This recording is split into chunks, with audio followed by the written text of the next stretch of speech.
Hey, it's Kate with WTI, and I wanted to talk to you about this awesome product. It's quickly become one of my favorites.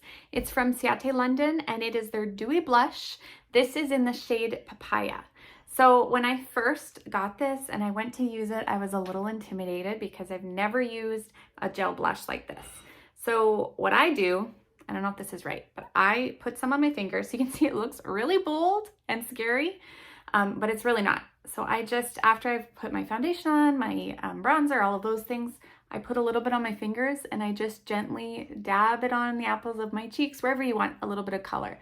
You can see that it's not a scary, bold color. It's just a beautiful color. And it leaves you with this dewy, fresh, youthful look, which I love. I've always used the powdered blushes, but since trying this, I have just fallen in love with it. I've used it every day for weeks, and it's my absolute favorite. So if you're looking to mix up your makeup routine, maybe have a fresher, dewier look, I cannot recommend this one enough. This is a great shade, but I'm sure they're all great, but absolutely try it out, and that's my point of view.